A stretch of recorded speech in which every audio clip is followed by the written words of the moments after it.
So, what if I told you that a complete masterclass in game theory, spatial geometry, and like the rigorous application of the scientific method was just scribbled in messy ink on a piece of notebook paper? Oh, wow. Yeah, and it's all about a mobile phone game. I mean, that sounds totally contradictory, right? Because It usually is right. we expect that kind of high-level strategic theory to be locked inside, thick military history books Right, exactly. or projected onto massive screens in corporate boardrooms.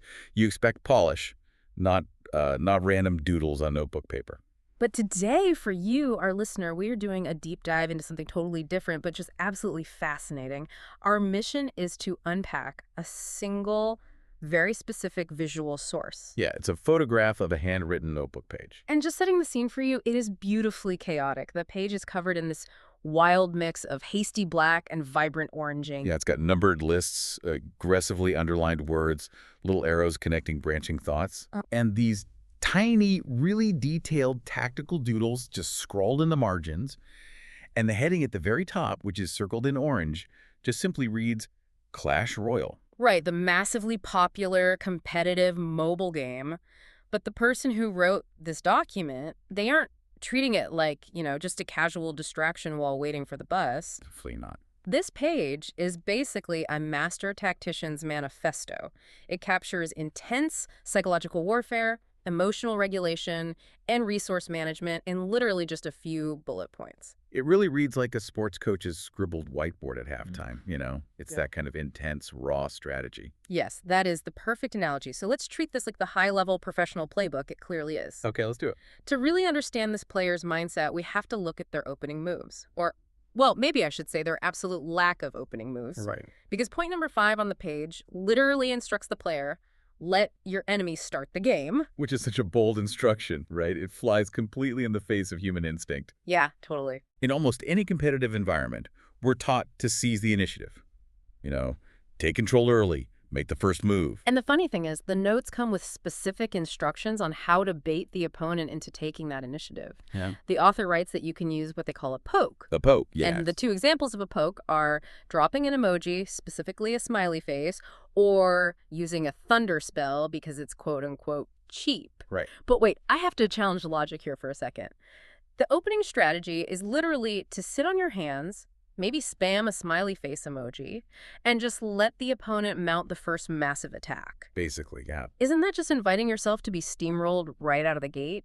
I mean, right away, the math seems to really favor the aggressor. Well, it seems that way until you actually understand the underlying economy of the game. Okay, break that down. So, in this system, both players constantly generate a resource called Elixir over time. You use that Elixir to deploy your troops or cast spells. Right. So if you sit back and let your opponent make the first major move, they're forced to spend their Elixir just to send units across the map toward you. Oh, I see. So they're spending their energy, basically their money, just to cross the bridge into your territory. Exactly. They are paying a travel tax, I- essentially. That's a great way to put it. And while they're crossing that distance, your stationary defensive towers are going to start attacking them automatically. Right. Which brings us to a really crucial side note the author wrote down on the page. It says, tower drain the energy elixir of the opponent. Yeah, that's the key. By making the enemy come to you, your stationary defenses are doing a significant portion of the damage completely for free. Wow. So you only have to spend a tiny fraction of the elixir your opponent spent just to finish off their weakened attack. And the notes actually explicitly conclude this thought with the phrase, you'll have the upper hand over time. Yeah. So the emoji poke isn't just a random troll move. It is pure, calculated psychological warfare designed to manipulate the game's economy. Totally. You're trying to tilt the opponent. You want to make them impatient. Make them think, why aren't they doing anything? I'm just going to crush them. Exactly.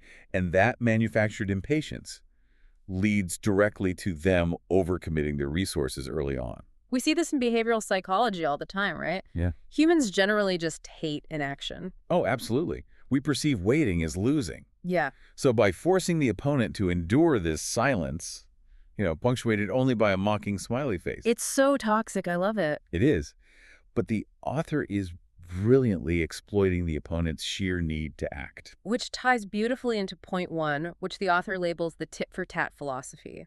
The rule here is to only respond with minimal force. And Yes. I absolutely love the little parenthetical note they added at the end of that rule. It says, a lit more if your hands are shaky. It's such a profound admission of human error in what is otherwise a really clinical mathematical system. Yeah, it acknowledges the adrenaline of the moment. The author is saying, ideally use the absolute bare minimum to defend. But if you're panicking, if your heart is racing and your hands are literally shaking, go ahead and drop one extra troop just to be safe. Yeah, it's a very pragmatic buffer against your own nervous system. You're so smart. And the broader tit-for-tat idea is deeply rooted in game theory. You mirror your opponent's aggression, but you do it way more efficiently. Okay, so if they spend 5 elixir to attack, you calculate a way to counter it using only 3. Exactly. And over the course of a 3-minute match, those tiny incremental interactions really compound. Right. So the player who continually responds with minimal force is quietly building this massive bank account of saved energy. But here is where I get a little hung up on the actual logistics. Okay, what do you mean? Well, you've successfully annoyed your opponent with a smiley face, and they've blindly charged across a bridge. You can't just stand there and take the hit, right? No, definitely not. So if you are only using minimal force, where exactly do you position those few troops so you don't just get completely overwhelmed by their larger army? Well, this is where the spatial geometry of the arena becomes your most important weapon. You really have to dictate exactly where the fight happens. And point 3 addresses this with what might be the most brilliant thematic cluster in the entire set of notes. It's so good. It literally says, invite enemy for a T. And right next to it, there's this great little hand-drawn doodle of a central tower. Yeah, the little boxy units placed so carefully around. Exactly. And it's bracketed by this very encouraging phrase, you're good. Invite enemy for a T Yeah. is just a wonderfully polite way to describe a highly lethal, premeditated ambush. It really makes me think of an experienced bouncer at a high-end club, So I like that. Yeah, because a good bouncer doesn't fight an unruly, aggressive guest out on the sidewalk where anything can happen, where, like, random variables can interfere. They politely step aside. They invite the guest inside the gates and let them walk right into the foyer where the club security already has the high ground. They have the numbers advantage. Exactly, and the element of surprise. That analogy captures the mechanism perfectly, actually. You are systematically stripping away the opponent's options by pulling them into a highly controlled environment. And looking at point 4, it notes, when I have tower, put it down. Yeah, you are establishing your defensive perimeter. But the really lethal aspect of this spatial trap is detailed in point 2. Right, where it says artillery at back, and they specifically list the magician, queen, musketeer. So why do those specific units go all the way in the back? We really have to look at their in-game mechanics. Because they're your ranged damage dealers, right? Exactly. Units like the Magician, the Queen, and the Musketeer have incredibly high damage output, but they are very fragile. In gaming terms, they're glass cannons. So if you drop them at the front lines, right at the bridge where the enemy is entering. They will be targeted and destroyed almost instantly. But by placing your artillery far back, deep in your own territory, and simultaneously inviting the enemy for tea. Yeah, letting the enemy troops walk all the way over to your side of the map. Right, you are maximizing the amount of time your fragile ranged units can safely fire upon the enemy. Exactly. The enemy army is busy attacking your high-health defensive towers, while your musketeer is just safely picking them off from a distance. Oh, wow.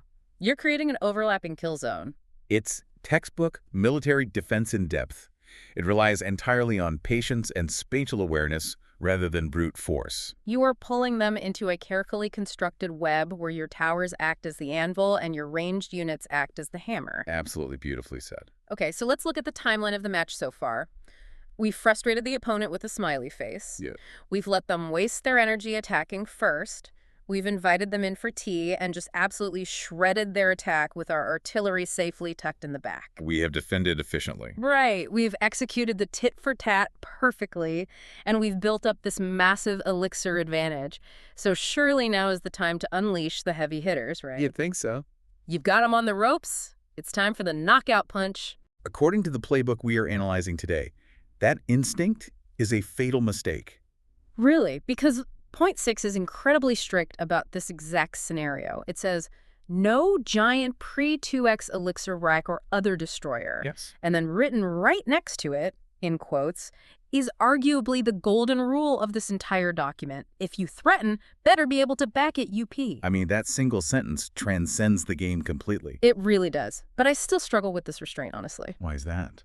Well, if the giant, or these other destroyers, as the author calls them, are your very best offensive tools, why bench them for the first half of the entire game? Right. It feels like having a star quarterback or like your best striker and intentionally keeping them locked in the locker room until the fourth quarter. You're choosing to leave your most powerful weapons totally unused. Think about it like a startup launching an incredibly expensive, flashy marketing campaign. Okay. The giant is that campaign. It costs a tremendous amount of your capital, your elixir. Yeah. If you launch that massive campaign early in the game when elixir regenerates at normal speed, you are temporarily bankrupting your company just to make one big splash. Wow, okay, so your bank account basically goes to zero, leaving you completely exposed. Exactly.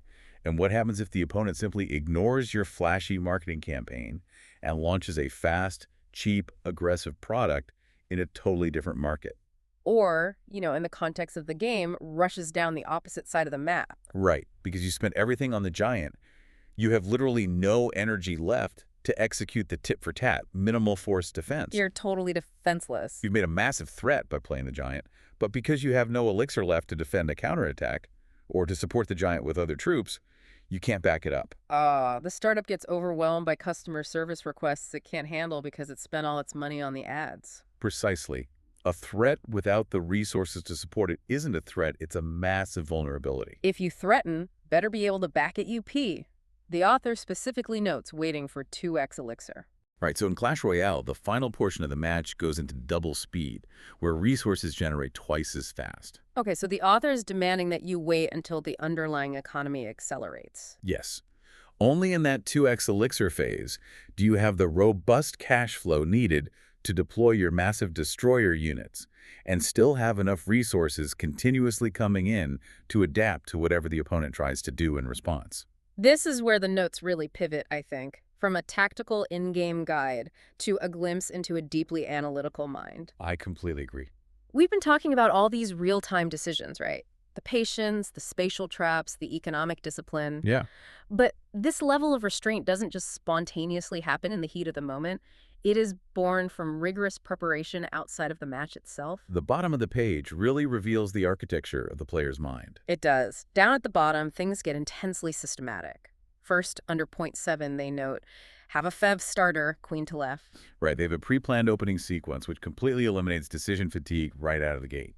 But then there's this fascinating cluster of notes branching off from a circle that says, video on my go-to deck, 8. They are outlining an analytical breakdown of their entire strategy, likely for a video or just a personal review. Look at the numbered branches connecting to that central thought. We have roles at number 8, substitutions at number 9, A/B test at number 10, and my absolute favorite part of this entire deep dive, number 11, Ceteris Paribus. I mean, Ceteris Paribus in a mobile game, it's wild. For anyone who didn't take Econ 101, Ceteris Paribus is a Latin phrase meaning all other things being equal. Right. This gamer is applying high-level economic and scientific principles to a digital deck of cards.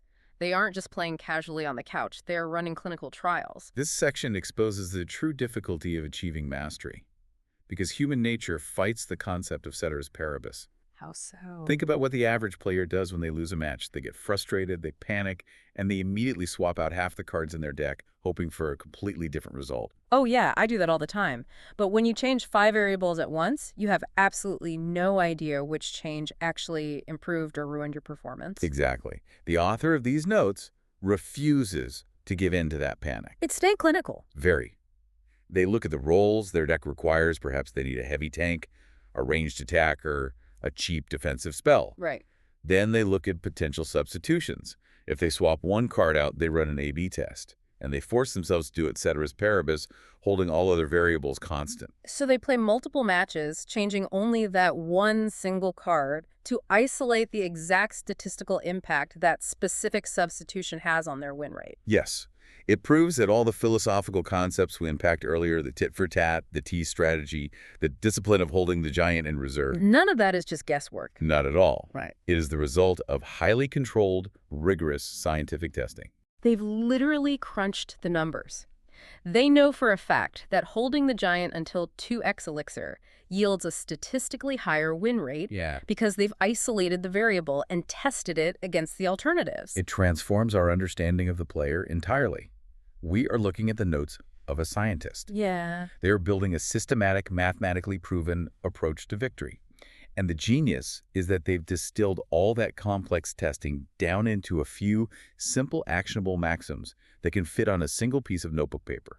Bringing it all together, this single page of scribbled notes reveals so much about competitive mastery. It really does. It shows us that high-level play, even in a chaotic digital arena like Clash Royale, is fundamentally not about twitch reflexes or just mashing buttons faster than the person on the other side of the screen. No, it's about deep emotional control. It's about understanding human psychology well enough to know that a simple smiley face emoji will rattle your opponent's focus. While maintaining your own discipline.